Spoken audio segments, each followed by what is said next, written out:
Halo semuanya, saya Rafa Ditya. Hari ini kelompok kami akan mempresentasikan materi tentang Pancasila sebagai ideologi negara. Pertama-tama kita harus paham dulu apa itu ideologi. Secara etimologis, ideologi berasal dari kata idea yang berarti gagasan atau cita-cita dan logos yang berarti ilmu. Jadi ideologi adalah ilmu tentang ide-ide pengertian dasar dalam KBBI. Ideologi diartikan sebagai kumpulan konsep bersistem yang menjadi asas arah untuk keberlangsungan hidup.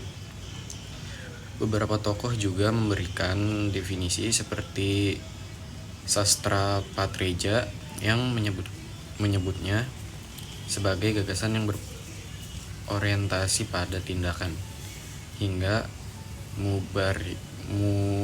Mubyarto yang menekan bahwa ideologi adalah doktrin atau pedoman kerja suatu bangsa untuk mencapai tujuannya.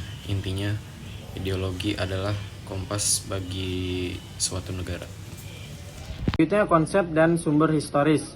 Nama saya Rapsan Jano. Di sini saya melanjutkan penjelasan yang tadi. Pancasila sebagai ideologi negara berarti Pancasila adalah visi atau arah penyelenggaraan kehidupan berbangsa di Indonesia. Tujuannya adalah mewujudkan kehidupan yang berkebutuhan, menjunjung kemanusiaan, persatuan, pro-rakyat, dan adil. Jika kita lihat dari sumber historisnya, peran Pancasila mengalami pasang surut di setiap era kepemimpinannya. Yang pertama, era Soekarno, Pancasila ditegaskan sebagai pemersatu, meski sempat muncul konsep Nasakom. Yang kedua, era Soeharto, Pancasila menjadi asas tunggal melalui perantaran P4. Yang ketiga, era reformasi, yaitu eranya Bapak Habibie, Gus Dur, Megawati, hingga Presiden SBY.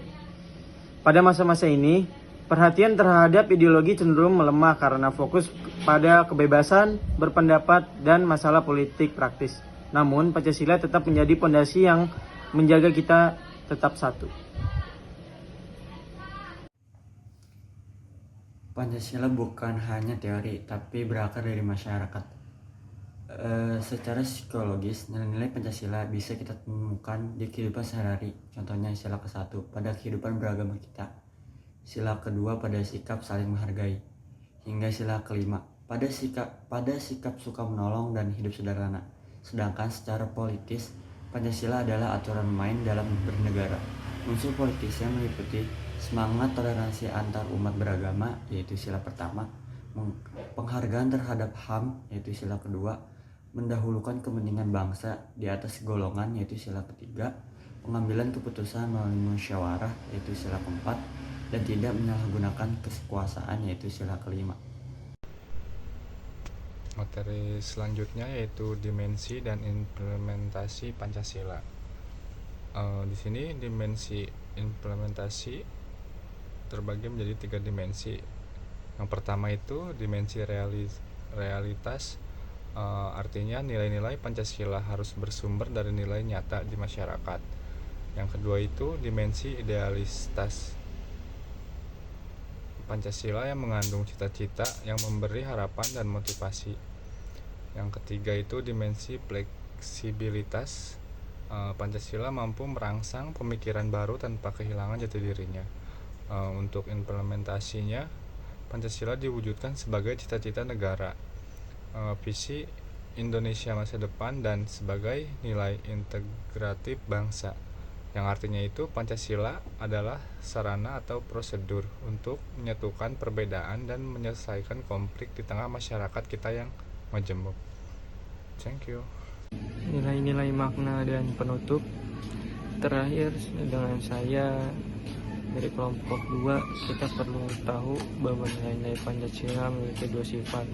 Yang pertama adalah objektif, artinya makna sangat dalam, bersifat universal dan akan terus ada sepanjang masa dalam pembukaan Undang-Undang 1945. 2, subjektif, artinya nilai-nilai ini tumbuh dari jati diri, budaya, dan kerohanian bangsa Indonesia sendiri. Sebagai kesimpulan, makna Pancasila sebagai ideologi negara adalah sebagai jangkar yang memastikan Indonesia tidak kehilangan arah di tengah perubahan zaman. Pancasila adalah pandangan hidup yang kita gali dari bumi Indonesia untuk masa depan Indonesia. Sekian presentasi dari kelompok kami. Jika ada pertanyaan, kami mempersilahkan. Terima kasih.